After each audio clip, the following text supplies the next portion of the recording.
Yo people, it's your boy Richard Morse back at it again with another Game Week review, and this time it's Game Week number 10, ladies and gentlemen. We're at the 10th point of the season, so yeah, we're about almost a third of the way through it, and yeah, let's get stuck into the game straight away. So the first game this week was Brighton 3, Leeds 0. I mean, yeah, not really too surprised that Brighton are really starting to turn things around against Leeds. Leeds are sort of faltering a little bit. They win one, they lose one, kind of a team. They just don't really have any firepower at the moment.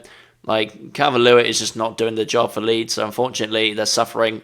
And yeah, Brighton seem to be clicking on full cylinders yet again. 3-0 with a clean sheet. Pretty impressive. Alright, we go on to Arsenal 2, Burnley 0. And yeah, no real surprise there. Another clean sheet for Arsenal. I think their goal conceded are now like 3.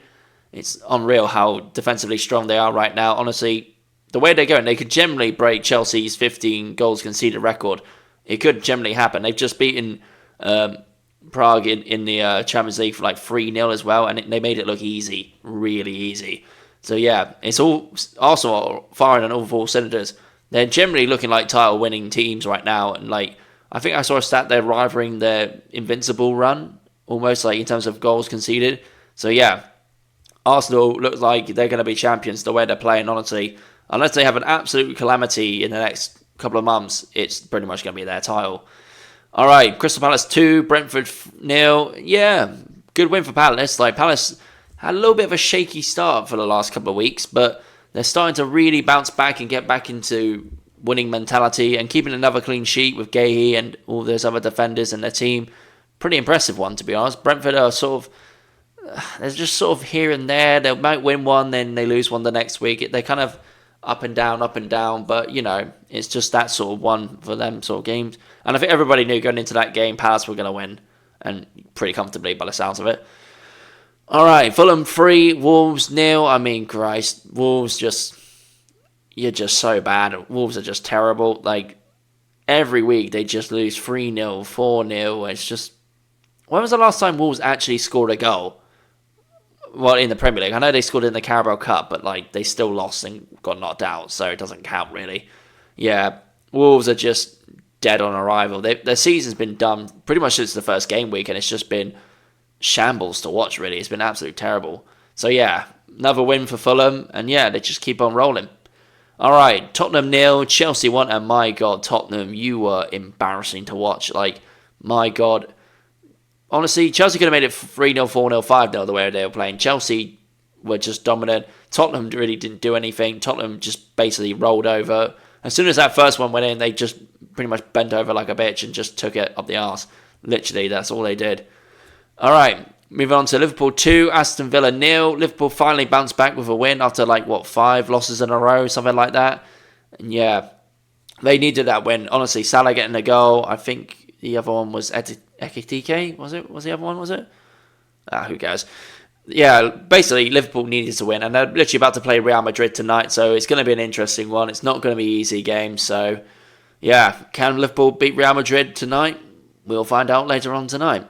Alright, next one. West Ham 3, Newcastle 1, and my God, Newcastle, you are embarrassing. How did you go 1-0 up and then lose to West Ham at the London Stadium in their hometown? Like, boy, I don't know what is with Newcastle. Like, they got great attacking players, but they just can't defend. They really are a defenseless team. So yeah, that's that one. Alright, Man City 3, Bournemouth 1. Yeah, same season, same result. Happens every year. Whenever we go to Etihad, we never get anything out this game. I think we've only ever won there once in our entire life. It's just how it is. Death and taxes for Bournemouth. We always lose, honestly. And yeah, I knew, I had confidence, but in the back of my mind, I just knew this is the sort of result that's going to happen. As soon as that third goal went in the 60th minute, we might as well just ended the match there. The last 30 minutes of the game, we did absolutely nothing. Even with the substitutes we made, none of it made a difference. So yeah, we might as well just...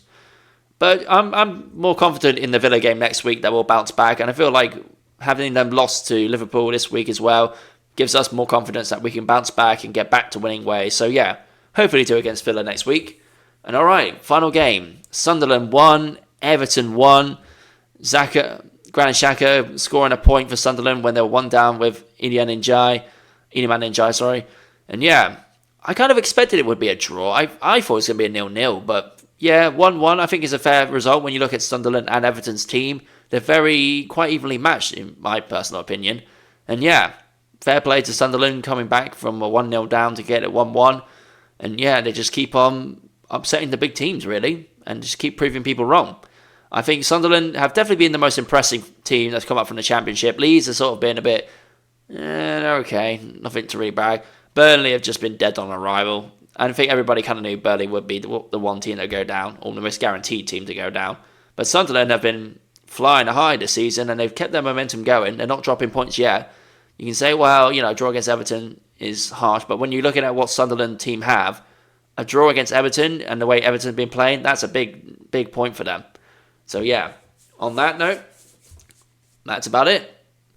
Pretty much a pretty standard sort of week, really. No real big shockers, apart from maybe the West Ham Newcastle game. Everyone else was kind of expected, really. Like oh my god, I forgot one game. I forgot the Nottingham Forest 2, Man United 2 game. Yeah, I mean, Man United were looking like they were going to make it 4 wins in a row, but Forest had other ideas, so you can argue that's a bit of an upset, but it's this Man United team. They do this little thing where they go for a little purple patch and then they go slap back down to reality. So yeah, it's pretty almost back to basics for Man United, really. And yeah, on that note, ladies and gentlemen, that's it for this week.